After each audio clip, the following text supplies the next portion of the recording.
Elle a ainsi dû récemment se débarrasser de sa villa de Pacific Palisades. Des experts estiment cette demeure à 15 millions d'euros. La maison de Los Angeles que nous venons de quitter. Elle était trop grande. Et je n'ai plus les revenus pour la garder.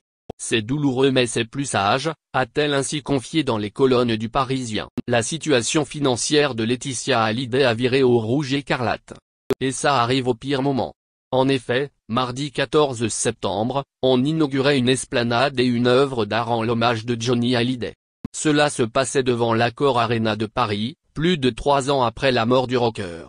Ce dimanche 12 septembre, la veuve du taulier a toutefois accepté de jouer la carte de la transparence. Elle a accordé une interview à nos confrères du Parisien sur ses problèmes financiers. Découvrez les raisons qui l'ont ainsi obligée à prendre des décisions radicales. Tout le monde imaginait Laetitia Hallyday dans le confort matériel. Et pourtant, il n'en est rien. Depuis la mort de Johnny Hallyday, sa veuve a des dettes jusqu'au cou. La mère de Joey et Jade a dû tout d'abord payer Laura Smith. Les deux femmes ont en effet signé un accord en juillet 2020. La nouvelle compagne de Jalil Lesper devrait ainsi verser 2,6 millions d'euros à l'actrice de 36 ans. Cette dernière aurait déjà reçu 1,5 million. À ce jour, Laetitia Hallyday affiche donc une dette de 1,1 million d'euros envers Laura Smith. Mais ce n'est pas tout. Ce dimanche 12 septembre, Laetitia Hallyday accordait un entretien à nos confrères du Parisien. Elle devait présenter les projets à la mémoire de Johnny. Plusieurs sont en effet en préparation dans les 5 ans. Mais très vite, la conversation a bifurqué sur la délicate situation financière de la maman de Joey et de Jade. Elle n'a en effet plus le choix, elle doit vendre sa maison de Marne-la-Coquette. Elle est en vente, malheureusement. La vie me l'impose. C'est douloureux. Je n'ai pas le choix financièrement. On mène un combat avec l'administration française.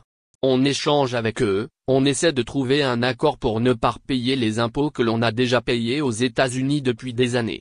C'est une somme démesurée, plusieurs dizaines de millions d'euros. C'est injuste, a-t-elle ainsi lâché dans les pages du Parisien.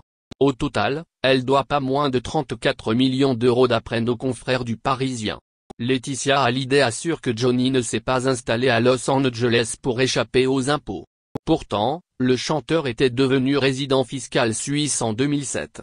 Cette année-là, ce dernier avait même mis en place tout un montage d'optimisation fiscale. Il a renouvelé l'opération en 2013. L'ardoise, qui avoisine aujourd'hui les 30 millions d'euros, se base sur des pénalités de 40% pour manquement délibéré et de 80% pour abus de droit. Le 17 mars, la Cour d'appel de Versailles avait en effet rendu son arrêt.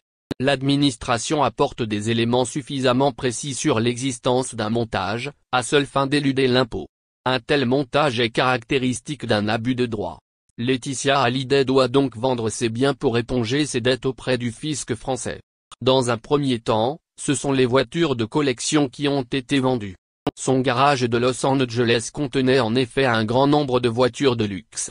Le magazine Closer avait notamment fait la révélation suivante. Elle a un peu fait ses comptes, elle a regardé ce qui était dans le trust, ce que cela pouvait lui apporter comme revenu, le train de vie de Johnny, toutes les maisons, le personnel, les dettes fiscales qu'il y avait, etc. Elle s'est dit que ce n'était pas aussi large qu'elle pouvait penser. Elle a ainsi dû récemment se débarrasser de sa villa de Pacific Palisades. Des experts estiment cette demeure à 15 millions d'euros. La maison de Los Angeles que nous venons de quitter. Elle était trop grande. Et je n'ai plus les revenus pour la garder. C'est douloureux mais c'est plus sage, a-t-elle ainsi confié dans les colonnes du Parisien.